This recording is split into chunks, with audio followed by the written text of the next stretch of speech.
ఏంటి? ఆ వీరుడు తాకగానే సముద్రం గడ్డ కట్టిపోతుందా? అంతేకాదు, ఇంకో వీరుడు తాకితే శత్రువులు బండరాయిగా మారిపోతారు. అలాంటి వాళ్ళు ఒక్కరు కాదు, 7 ఉన్నారు.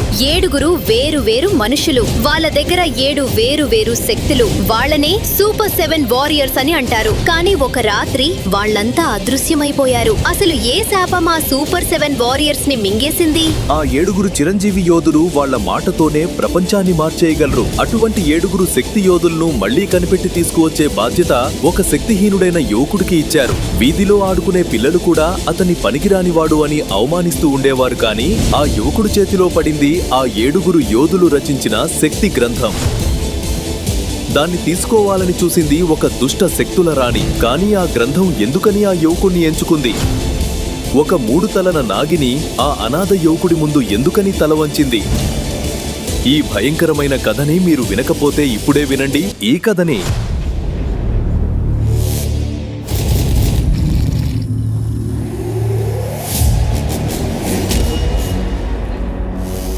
కేవలం డబ్బు కోసమే ఈ పిచ్చివాడు ఆ భయంకరమైన 3 తలల సింహంతో పోరాడుతున్నాడా?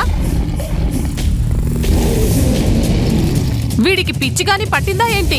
ఇంద్రపురి రాజ్య ప్రజల దృష్టి అంతా ఈ రోజు విద్యుత్ పైనే ఉంది. అతనిప్పుడు ఆకలితో ఉన్న 6 అడుగుల 3 తలల సింహం ఎదురుగా నిల్చున్నాడు. అతని కళ్లల్లో ఒక శక్తి ఉంది. ఆ శక్తి ముందు ఎవరైనా తలవంచాల్సిందే. కానీ అతని చెవులకు మాత్రం వాళ్ళ మాటల అవమానాలు మాత్రమే వినిపిస్తున్నాయి. పారిపోరా పిరికి వెదవా! నీ కన్నవాళ్ళెవరో కూడా నీకు తెలీదు.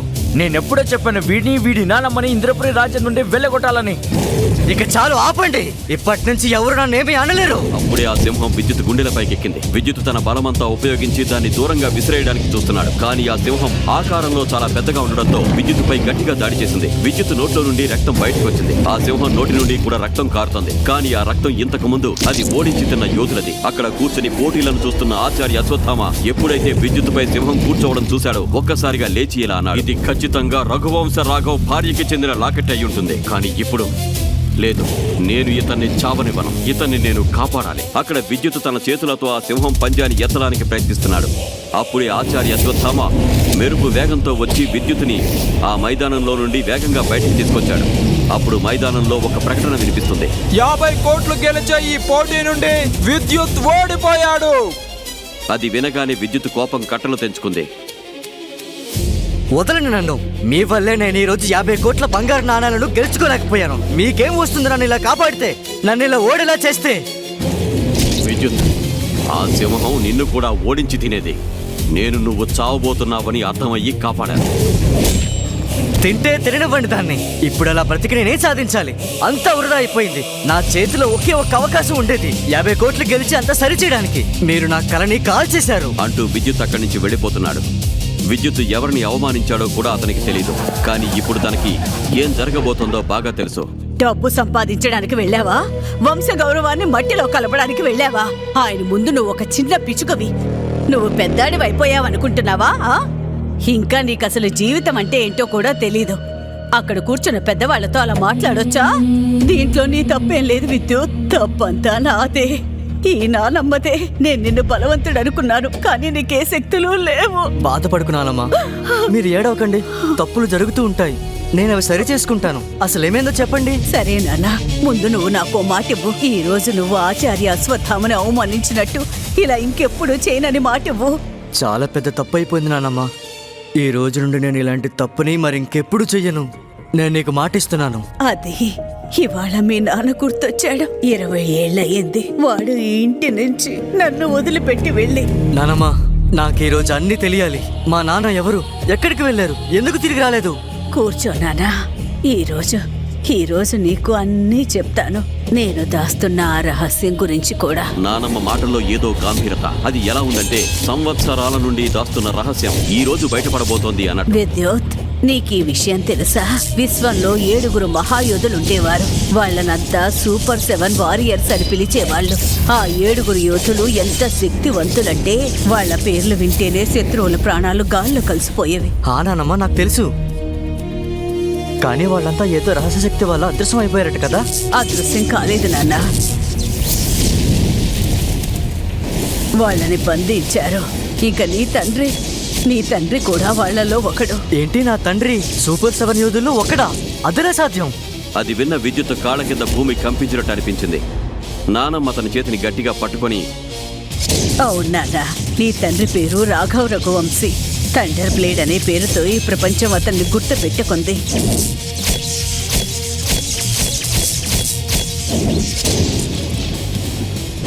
పంచభూతాలని అదుపులో పెట్టుకున్న ఈ యుగపు మొట్టమొదటి యోధుడు. నస్ఫర్ సామ్రాట్ ర్యాంక్ ఉన్న గొప్ప యోధుడు. కానీ నానమ్మ, ఆయన ఎక్కడికి వెళ్ళాడు? ఎందుకు తిరిగి రాలేదు? ఇది 30 సంవత్సరాల ముందు జరిగింది. అక్కడ సూపర్ వారియర్ల యుద్ధం మొత్తం విశ్వంతో 7 యోధులు, 7 వేరువేరు శక్తులు కలిగిన వాళ్ళు.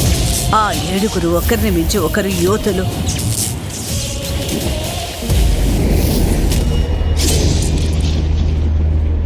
వాళ్ళ ముందు ఎవరూ కూడా నిల్చోలేరు. నానమ్మ మాటల్లో గర్వంతో పాటు దుఃఖం కూడా ఉంది. ఆమె తర్వాత ఏం జరిగిందో చెబుతుంది.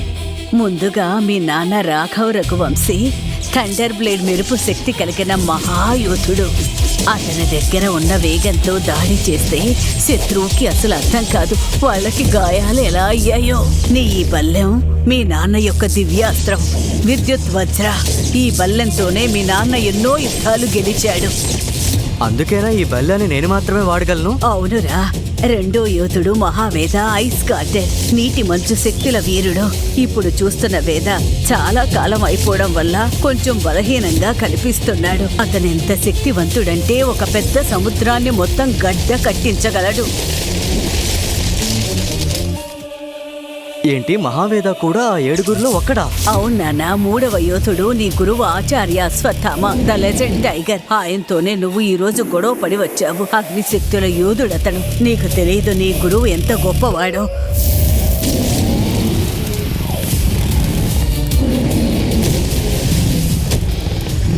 ఒక సమయంలో అతని కోపం ముందు రాజ్యాలు మాడిపోయేవి. కానీ అతని సమస్త శక్తులని సంకెళ్లతో బంధించారు. 4వ యోధుడు దేవనాగ్, ఎర్త్ షాడో, భూమి శక్తుల యోధుడు. అతను భూమి నుండి ఏదైనా బయటికి తేగలడు. అతనికి భూమిలో ఉన్న ప్రతి లోహం, ప్రతి రాయి, ప్రతి జీవిపై నియంత్రణ ఉంది.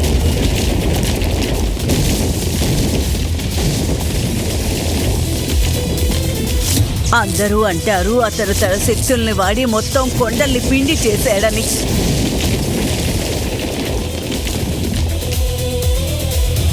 మరి మిగతా 3? 5వ యోధురాలు మహారాణి వాయుదేవి, ద విండ్ క్వీన్, గాలి శక్తుల యోధురాలు. ఆమె నోరు తెరిస్తే తుఫాన్ వచ్చేది.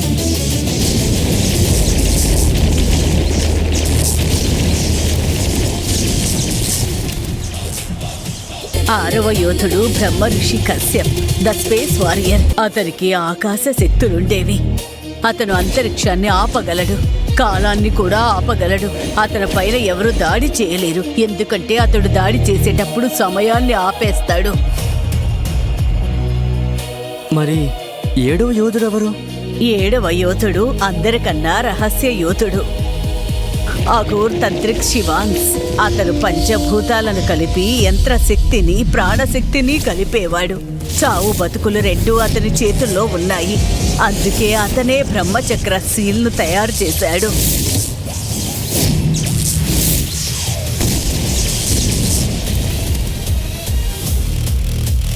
వీళ్ళు 7 యోధులు.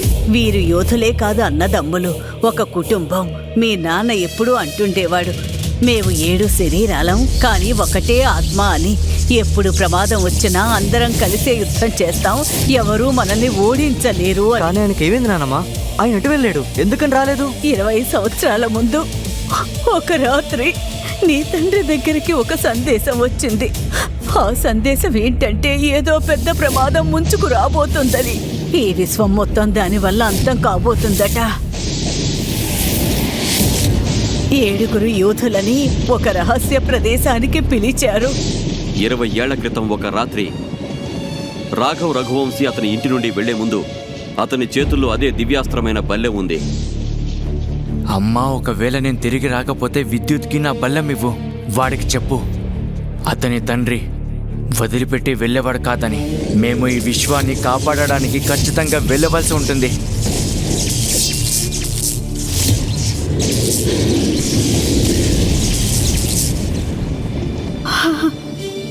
బిడ్డ, నువ్వు మళ్ళీ తిరిగి వస్తావు కదా? నా మనవడు ఇంకా పుట్టను కూడా లేదు. వాడు తండ్రి లేకుండా ఎలా జీవించగలడు? అమ్మా, నేను నీకు మాట ఇవ్వలేను, కానీ ఏదైనా దారి దొరికితే నేను ఖచ్చితంగా తిరిగి వస్తాను. ఒకవేళ తిరిగి రాకపోతే నా కొడుకుకి చెప్పు, నీ తండ్రి ఈ ప్రపంచాన్ని కాపాడడానికి తన ప్రాణాలు త్యాగం చేశాడని. అలా రాఘవ్ రఘువంశీ ఇంటి నుండి బయలుదేరాడు. 7 యోధులు కలిసి ప్రమాదాన్ని ఎదుర్కోవడానికి కదిలారు.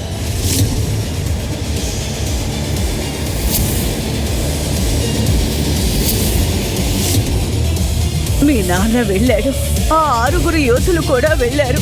కానీ తరువాత ఏం జరిగిందో తెలియదు. వాళ్ళు వెళ్ళారు కానీ వెనక్కి మళ్ళీ రాలేదు. 1 వారం గడిచింది, 1 నెల కూడా గడిచింది, 1 సంవత్సరం కూడా అయిపోయింది. ఎలాంటి సమాచారం లేదు, ఏ ఊసు లేదు. ఏదో భూమి మింగేసినట్టు అంతా మాయమైపోయారు. కొన్ని సంవత్సరాల తర్వాత 2 వీరులు తిరిగొచ్చారు. వారే అశ్వత్థామ, మహావేద. వాళ్ళు కూడా శక్తిహీనులై తిరిగొచ్చారు. కానీ నానమ్మ, ఆ మిగిలిన 5 యోధులను ఎవరో ఒకరు వెతకాల్సింది. రాజ్యాలు, సామ్రాజ్యాలు, ఎవరో ఒకరు ఏదైనా చేయాల్సింది. విద్యుత్ వాళ్ళని వెతకడానికి వెళ్ళారు కానీ అతనికి ఏమీ తెలియలేదు. కొంతమంది వాళ్ళు చచ్చిపోయారని అంటుంటే, కొంతమంది వాళ్ళు వేరే ప్రపంచంలో ఇరుక్కున్నారని, ఇంకొంతమంది వాళ్ళు శక్తులు పెరగటం వల్లే వేరే రూపానికి మారి ఈ విశ్వాన్ని కాపాడుతున్నారని చెప్పారు. మరి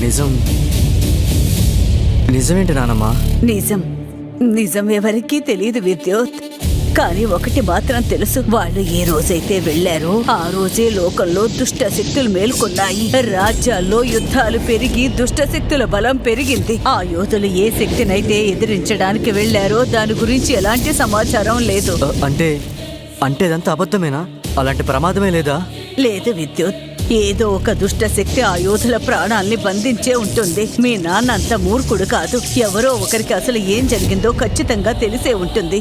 ఒకరోజు నువ్వు మీ నాన్నని వెతకాల్సి ఉంటుంది. నానమ్మ చెయ్యి విద్యుత్ మెడలో ఉన్న లాకెట్ ని తాకింది. అది మెరుస్తూ ఉంది. ఈ లాకెట్ మీ అమ్మది. మీ అమ్మ కూడా ఒక గొప్ప యోధురాలు. ద లైట్నింగ్ రోజ్ అని ఆమెను పిలిచేవారు. మీ నాన్న అదృశ్యమైనప్పుడు నిన్ను నాకిచ్చి అతన్ని వెతకడానికి వెళ్ళింది. అప్పటి నుండి తను కూడా కనిపించకుండా పోయింది. అమ్మ కూడా వదిలేసిందా? అంటే నేను పూర్తిగా అనాథనా?